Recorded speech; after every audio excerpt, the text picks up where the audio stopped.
Numerical number 8 करते हैं start. A stone is thrown vertically upwards with an initial velocity of 14 meter per second. Find the maximum height. Find the maximum height reached and time of ascent. देखो ये ground है, ground से ये ground है, ठीक है। Ground से हमने कोई स्टोन ऊपर की तरफ फेंक दिया, ऊपर की तरफ कितनी वेलोसिटी के साथ फेंका? 14 मीटर पर सेकंड। किसी भी चीज को आप ऊपर ऐसे फेंक दो, वो एक हाइट पे जाएगी, रुकेगी और नीचे गिर जाएगी। ऐसे होगा ना, एक हाइट पे जाके रुकेगी फिर नीचे। तो वो मैक्सिमम जितनी हाइट तक जा सकती है, मैक्सिमम जितनी हाइट तक जा सकती है उसको क्या बोलेंगे हम? Maximum height. यही है ना, मैक्सिमम हाइट रीच। मान लो एक बॉडी यहाँ पे गई, फिर नीचे यहाँ तक, बट टॉप पे वेलोसिटी क्या जाएगी? किसी चीज को ऊपर फेंको तो वो टॉप पे जाके ऐसे रुकती है, फिर नीचे आती है, तो एक बार तो वेलोसिटी जीरो हो गई, है ना। मान लो जो डिस्प्लेसमेंट कवर किया वो है h, h फॉर हाइट। मान लो ये डिस्प्लेसमेंट कवर किया है। अब देखो कौन सी इक्वेशन है एक्सेलरेटेड मोशन की जिसमें u है, v है, s है? v square minus u square is equal to 2s। हम वो यूज करेंगे इक्वेशन इसमें using v square minus u square is equal to 2as। ठीक है, अब रुक जाओ एक मिनट। एक की जगह क्या है पाएगा? एक की जगह आता है g, g आता है। और इसमें क्वेश्चन में गिवन है g की वैल्यू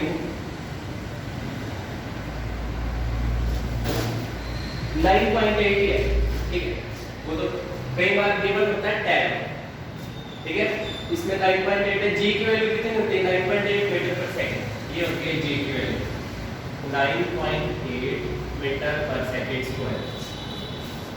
डन। यहाँ पे मैंने g लिख दिया। अब अगर तो कोई बॉडी ऊपर से नीचे आए, g की वैल्यू 9.8 लेते हैं, बट अगर नीचे से ऊपर जाए तो ग्रेविटी से उल्टा जा रही है ना बॉडी, माइनस 9.8 लिखा जाता है, और माइनस आता है।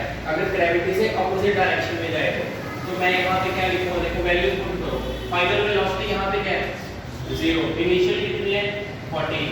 तो g की वैल्यू माइनस में लेनी पड़ेगी आपको। मैंने आपको बताया ना, बॉडी जो स्टोन आपने थ्रो किया वो नीचे से ऊपर की तरफ किया, ग्रेविटी से उल्टा, तो g की वैल्यू क्या लेंगे? माइनस। s कितना है डिस्प्लेसमेंट?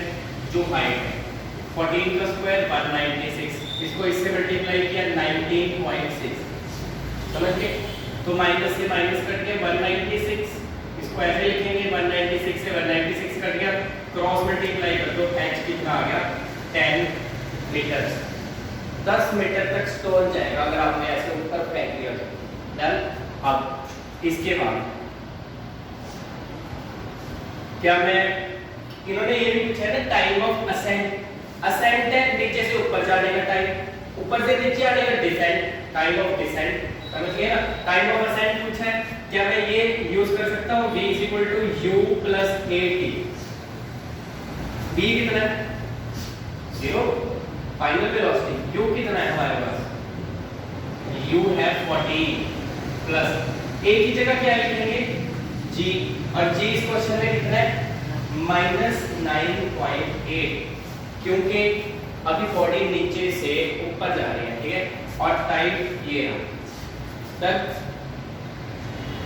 हम क्या करेंगे? ये माइनस में इस तरफ ले आओ, प्लस हो गया 9.8 t = 14। इसको ऐसे लिखेंगे 98 पॉइंट का आपको पता है 10 आ जाएगा नीचे = 14। क्रॉस मल्टीप्लाई करके मैं यहाँ पे कर रहा हूँ, इसके बाद मेरे पास t कितना आएगा? क्रॉस मल्टीप्लाई करके 14 × 10/98, 14 7 98। आपके पास जो टाइम है ना वो कितना आ गया? 10/7 सेकंड। इसको पॉइंट्स में आप लिख सकते हो 1.429 अराउंड 1.429 पॉइंट्स में ये आएगा। तो टाइम ऑफ असेंट हमारे पास ये आ गया, हाइट ये आ गया। आप क्वेश्चन नोट कर सकते हो।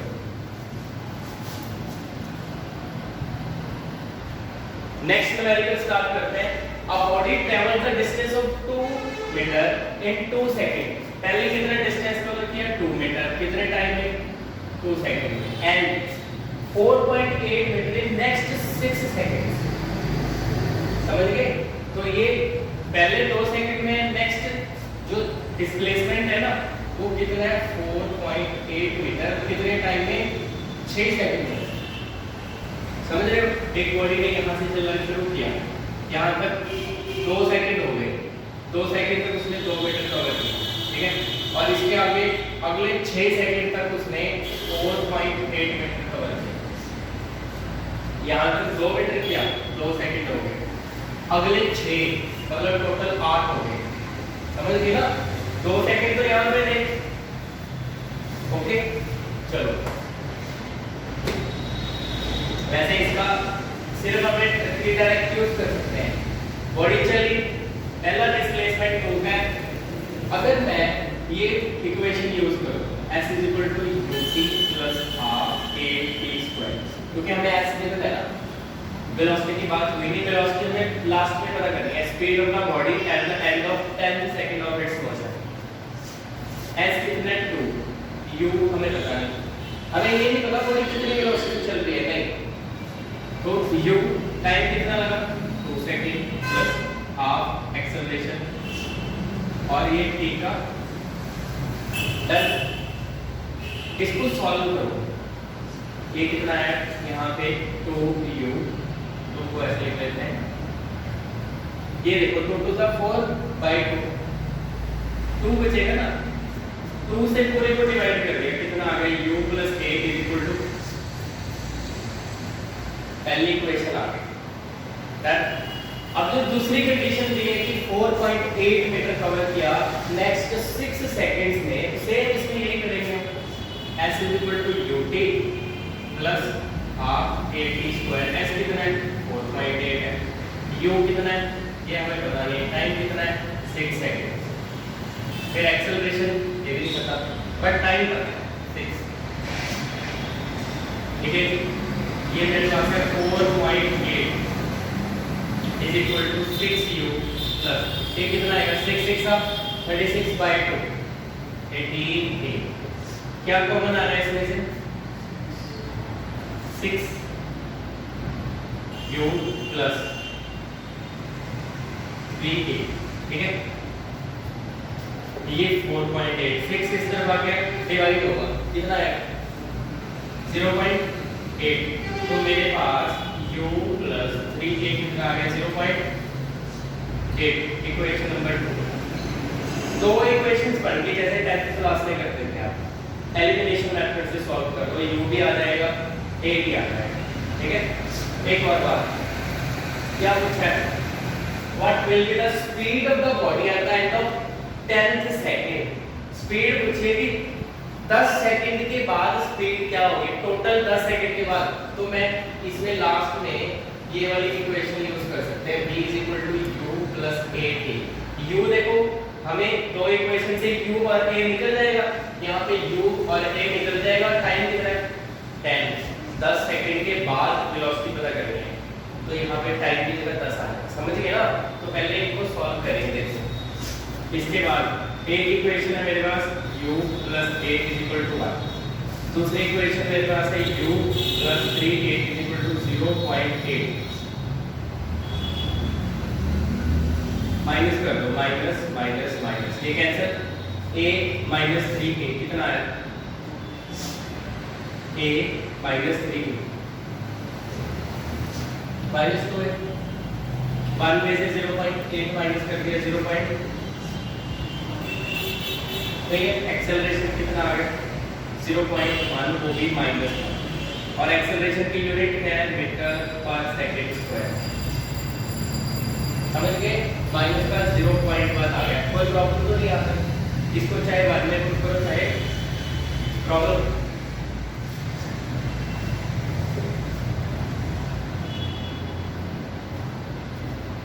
इसको 1 में तोड़ सकते हैं।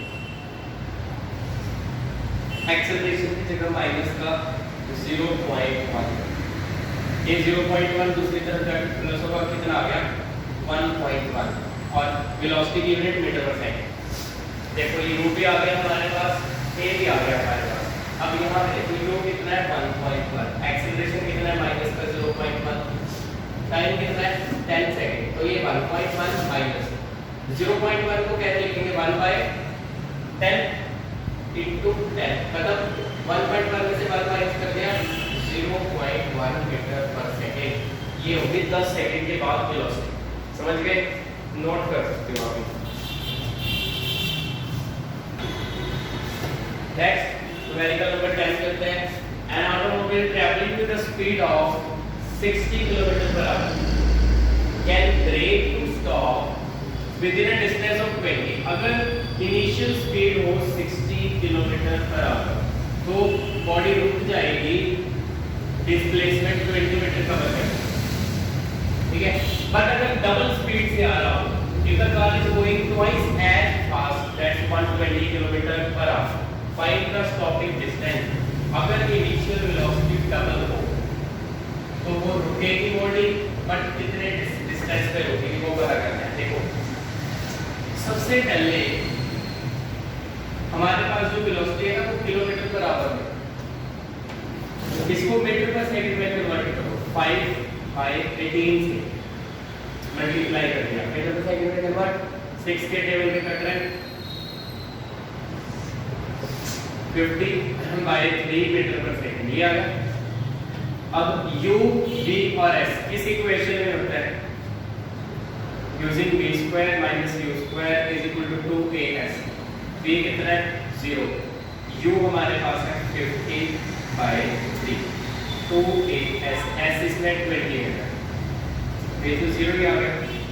ये 50/3, 50/3, ये 2 और 20 पीछे जाकर डिवाइड हो जाएगा, 2 भी और 20 भी, यहाँ पे सिर्फ और सिर्फ बचा 1, ठीक है। जो कैंसिल हो रहा है वो कर लो, ये 0 से 0 कैंसिल हो गई, ठीक है। तो 25 बस, और कुछ तो नहीं कैंसिल होगा। तो एक्सेलरेशन मेरे पास कितना है, ऊपर क्या बच रहा है माइनस का 25 × 5, नीचे 3 × 3 × समझ गए मीटर पर सेकंड स्क्वायर। मैंने मल्टीप्लाई कुछ नहीं किया, ऐसे छोड़ दिया, क्योंकि लास्ट में करेंगे कैलकुलेशन। यहाँ समझ आ गया आपको? यहाँ तक मैंने क्या किया, b की वैल्यू पुट कर दी, q की वैल्यू, स्क्वायर ओपन कर दिया, तो नीचे आ गया 20, नीचे आ गया, जो कैंसिल हो रहा था कर दिया, ये। अब सेम यहाँ पे करेंगे, आपको समझ आया कि नहीं? क्लियर है ना? इसके बाद इनिशियल वेलोसिटी हमारे पास कितनी है 120 किलोमीटर पर आवर, तो मैं 120 किलोमीटर पर आवर को 5/18 से मल्टीप्लाई कर दिया, ठीक है। अगेन 6 के टेबल, ये कितना आ गया 100/, इससे डबल है ना वेलोसिटी यहाँ पे, तो ऑब्वियसली 100/3 आएगी। Again using v² - u² = 2as। v इसमें क्या है 0, फाइनली बॉडी रुक गई, कार है जो ऑटोमोबाइल है वो रुक गई ना फाइनली। इनिशियल वेलोसिटी कितनी है 100/3² = 2as। एक्सेलरेशन हमारे पास कितना है -25/3, ये है ना एक्सेलरेशन, ये मैंने लिख दिया। क्या करना है s ये लिख दिया। यहाँ पे मेरे पास है 100/3 × 100/3, यहाँ पे देखो ये 2 से 2 कैंसिल, क्या बच गया -25 × 5, 3 × 3 × जो कैंसिल हो रहा है कर दो, 3 के साथ 3, इस 3 के साथ ये 3, ये 4 आ गया, ये 5 आ गया, तो s मिलेगा, माइनस से माइनस करके, तो s कितना है सॉरी 80 मीटर आंसर। नोट करो।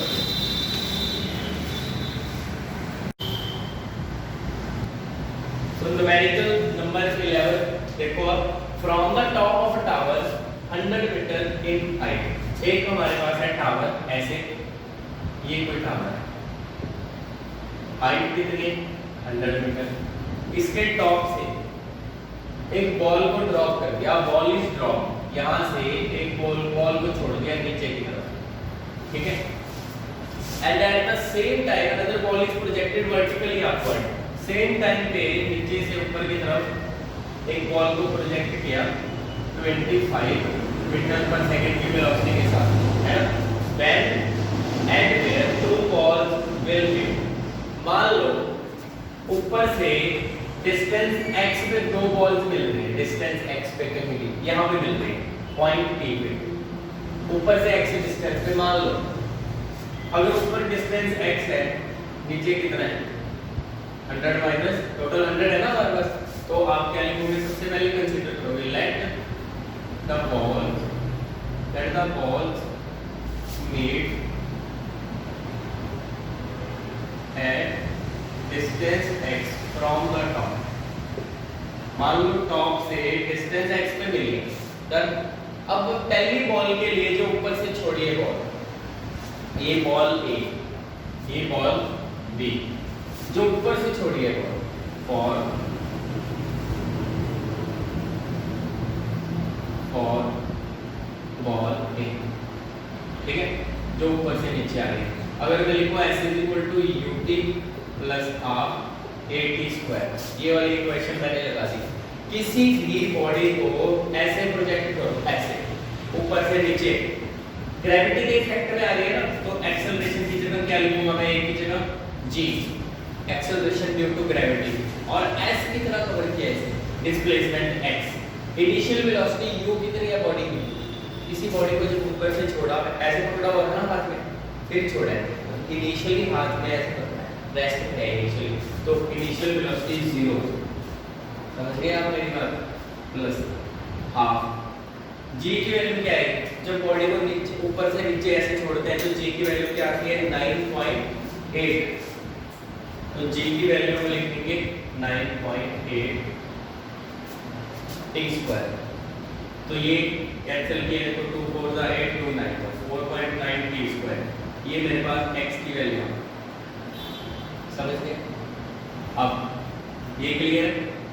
अब दूसरी बॉल के लिए, और बॉल B, जिसको हम नीचे से ऊपर फेंक रहे हैं 25 की वेलोसिटी के साथ, ठीक है, सेम इक्वेशन लगा लो, s is equal to ut plus half at²। वैसे एक्सेलरेशन की जगह क्या आएगा g, क्योंकि ग्रेविटी के अपोजिट फेंक रहे हैं उसको ऐसे, तो g की वैल्यू क्या आती है -9.8।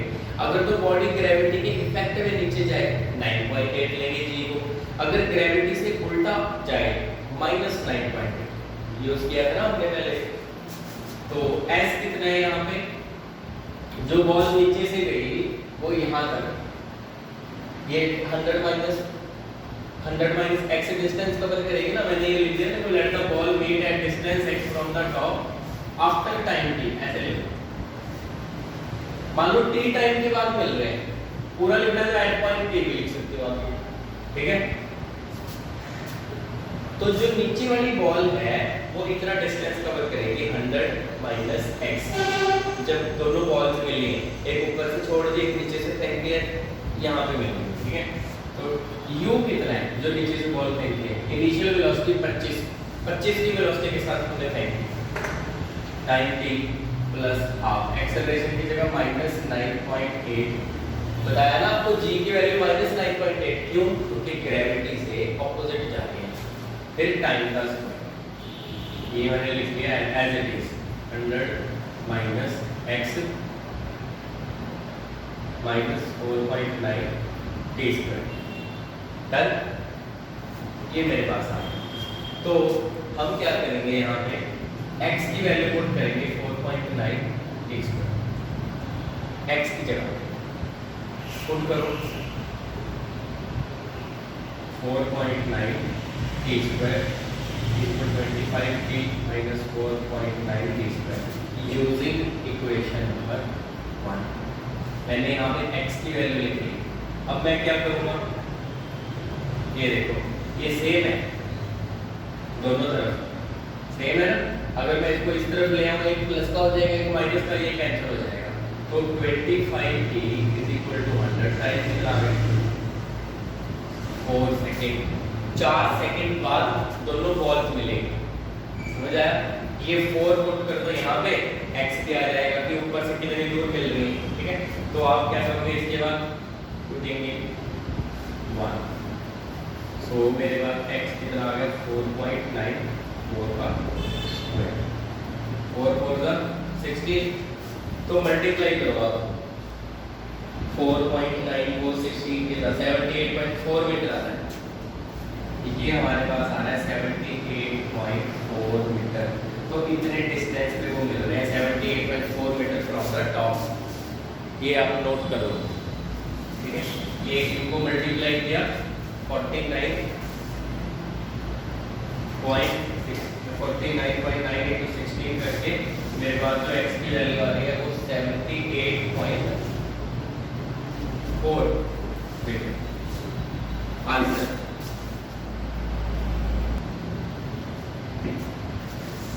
यूनिट 2 का नेक्स्ट चैप्टर स्टार्ट करते हैं। यूनिट 2 काइनेमेटिक्स, इसका चैप्टर नंबर 3 स्टार्ट करते हैं। वेक्टर्स, ठीक है। आपने अभी देखा होगा फिजिक्स के बुक में कई बार एक्सेलरेशन में ऐसे लिखा होता है, फोर्स के ऊपर ये सिंबल होता है ना, ये वेक्टर का सिंबल है। वेक्टर क्या है, ठीक है।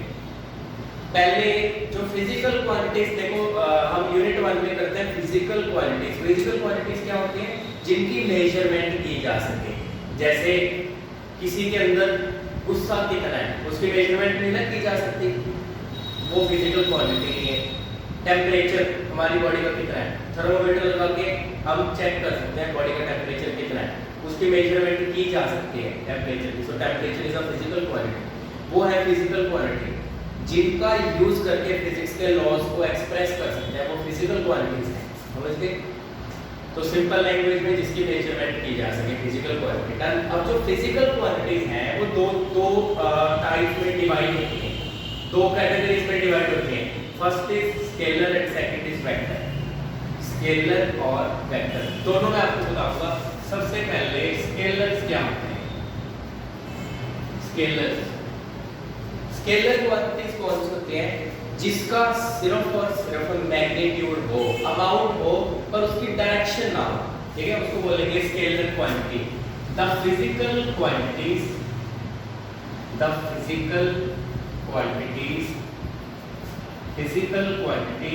which has only magnitude but no direction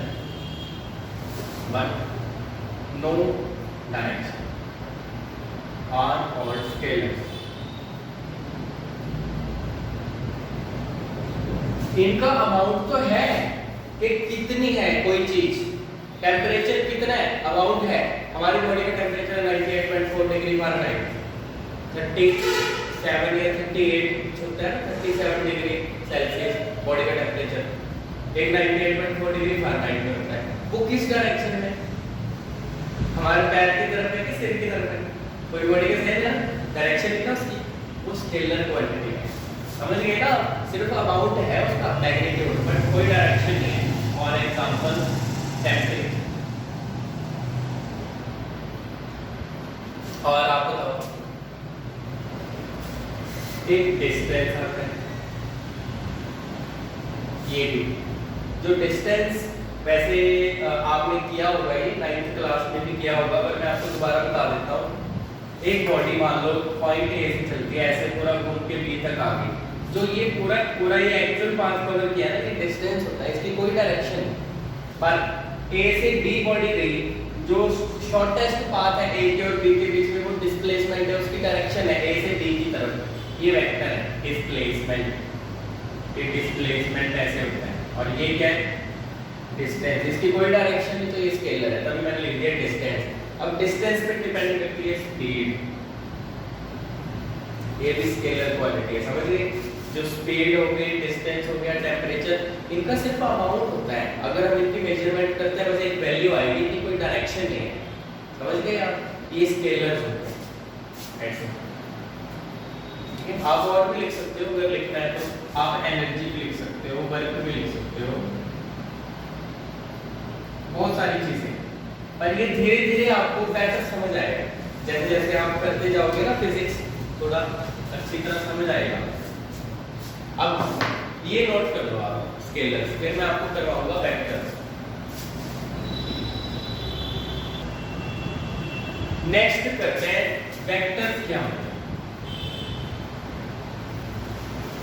vectors ऐसी क्वांटिटीज होती हैं जिसका मैग्नीट्यूड भी है और डायरेक्शन भी है। ठीक है, the physical quantities which have both magnitude as well as direction are called vectors. अब इनका मैग्नीट्यूड तो है, डायरेक्शन भी है साथ ही साथ। और एग्जांपल के लिए मैं अभी आपको बता रहा था डिस्प्लेसमेंट, बताया था ना आपको। फॉर एग्जांपल डिस्प्लेसमेंट, और डिस्प्लेसमेंट पे डिपेंड करती है वेलोसिटी, वेलोसिटी पे डिपेंड करता है एक्सेलरेशन।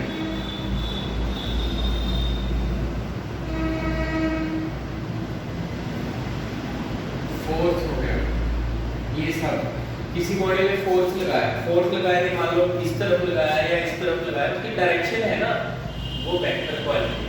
समझ गए? अच्छा, मैं ना वेक्टर में एक चीज आपको और ऐड करवाऊंगा, आप नोट करो। द क्वांटिटीज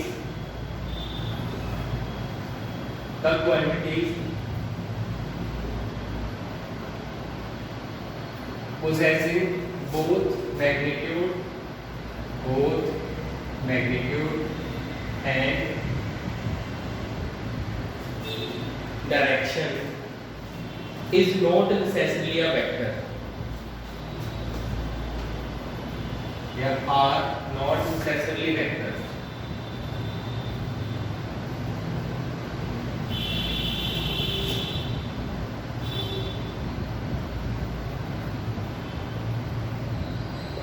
वो सारी क्वांटिटीज जिनकी मैग्नीट्यूड भी है, डायरेक्शन भी है, वो जरूरी नहीं है वेक्टर हो।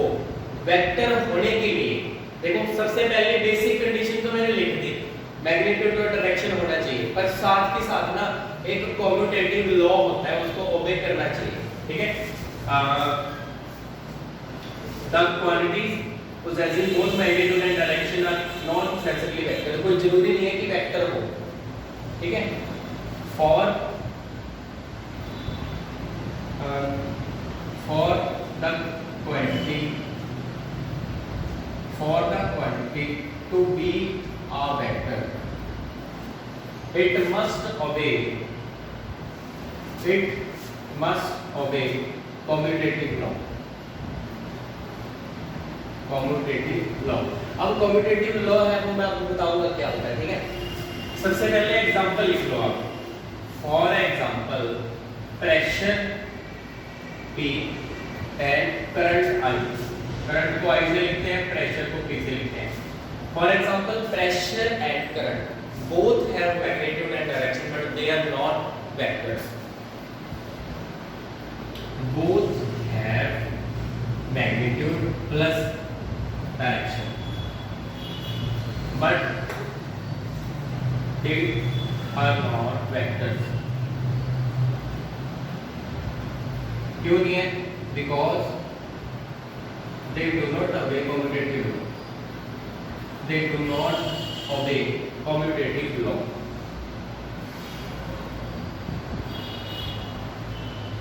ठीक है जी, ये मैं डिटेल में आपको बता दिया वेक्टर के बारे में। ठीक है, अब कम्यूटेटिव लॉ क्या होता है? अब कम्यूटेटिव लॉ देखिए ये होता है। कम्यूटेटिव लॉ का मतलब है कि अगर आप किसी वेक्टर P में वेक्टर Q ऐड करो, एक्चुअली ना जो वेक्टर को ऐड करना है वो नंबर्स की तरह ऐड नहीं करना। जैसे आपने क्या किया, 2 + 4 कर दिया, 4 + 2 कर दिया, आएगा क्या? 6 आएगा ना दोनों कंडीशन में, पर वो नंबर्स हैं। वेक्टर्स अलग चीज है। वेक्टर की एडिशन अलग चाहिए, समझ गए ना? तो p प्लस क्यू करके या q प्लस p करके सेम आना चाहिए, समझ गए?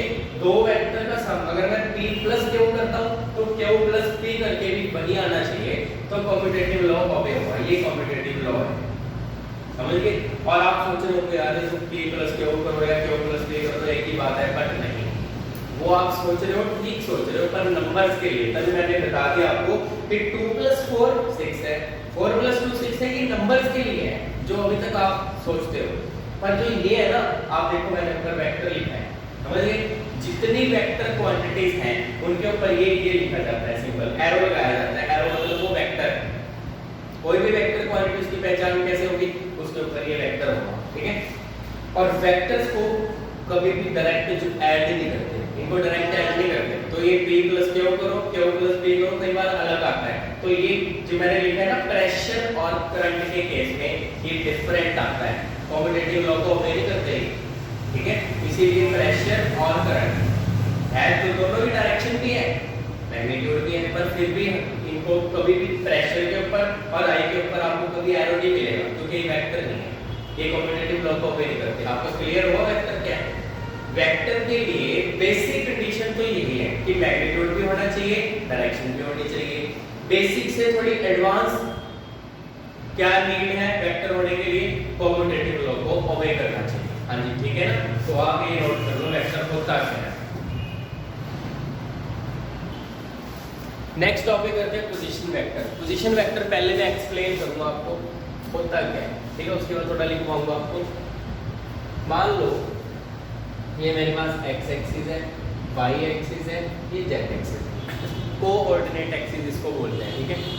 तो मान लो एक ऑब्जेक्ट मोशन में वो x y प्लेन में मान लो मूव कर रहा है और मूव करता करता वो a पॉइंट पे पहुंच गया, तो ना अगर हमें 3 डायमेंशनल में, जैसे अगर हमें ना किसी ऑब्जेक्ट की पोजीशन बतानी हो कहाँ पे है, तो हम ना ओरिजिन से लेते हैं, ओरिजिन को मतलब एक स्टार्टिंग पॉइंट मानते हैं, ओरिजिन से पोजीशन बताई जाती है कहाँ पे है, तो हम क्या करते हैं, एक ना एरो लगाते हैं जिसकी जो टेल है वो पॉइंट O पे हो, ओरिजिन पे हो, और जो एरो हेड है वो पॉइंट A पे। तो इसका मतलब है कि अभी एक तो डिस्टेंस दे रहा है कि O से A R डिस्टेंस है, कुछ भी होगा डिस्टेंस पता चलेगा, दूसरा डायरेक्शन पता चलेगी कि इसी डायरेक्शन में है A, उसकी पोजीशन हमें पता लगेगी कहाँ पे है, तो इसीलिए इसको बोलते हैं पोजीशन वेक्टर। जो ये आपने एरो लगाया ना, इसको बोलेंगे पोजीशन वेक्टर। आपको समझ आया? जो बता रहा है कि ऑब्जेक्ट जो है वो ओरिजिन से इतनी दूर है और इस डायरेक्शन में, मैग्नीट्यूड भी दे रहा है कितनी दूर है, डायरेक्शन भी दे रहा है ना वेक्टर ये, तो ये इसकी पोजीशन लोकेट कर रहा है कहाँ पे है पोजीशन, तो इसीलिए इसको क्या बोलते हैं, पोजीशन वेक्टर, ठीक है? मान लो किसी भी टाइम पे लेट कर लो आप, लेट एट टाइम t या let at any time the object is at point A, the object is at point A। मान लो किसी भी टाइम पे हमने देखा ऑब्जेक्ट पॉइंट A पे है, तो हम क्या करते हैं, एक एरो ड्रॉ करते हैं जिसकी टेल पॉइंट O पे होती है, ठीक है जी? If we draw an arrow, if we draw an arrow with tail at origin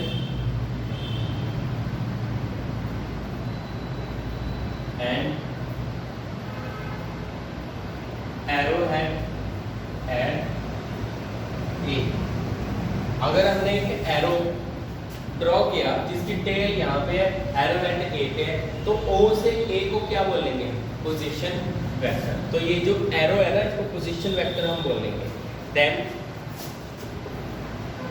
vector OA is called position vector. आपको समझ आया पोजीशन वेक्टर क्या है? इसको OA जो है ना पूरा, इसको देखो मैंने ये O से A डायरेक्शन, क्योंकि हमें पता है ना O से A की तरफ, इसको पोजीशन वेक्टर बोलेंगे। हमें क्या क्या पता लगता है, देखो a position vector provides the following information, a position vector provides the following information. हमें क्या क्या पता लगता है पोजीशन वेक्टर से? पहले क्या पता लगता है कि कितनी दूर है. It gives the distance of object from origin. It gives the distance of object. It gives the distance of object from origin. Origin से ऑब्जेक्ट कितनी दूर है वो बता रहा है.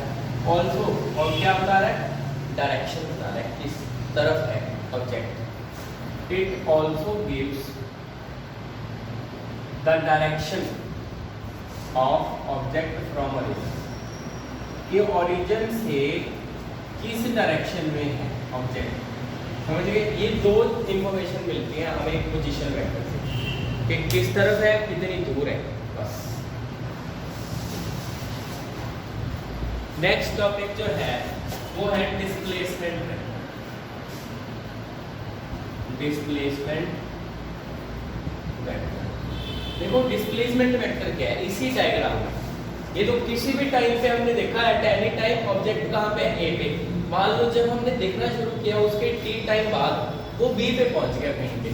ये जो ऑब्जेक्ट है ना वो मूव करके यहाँ पे पहुंच गया बी पे.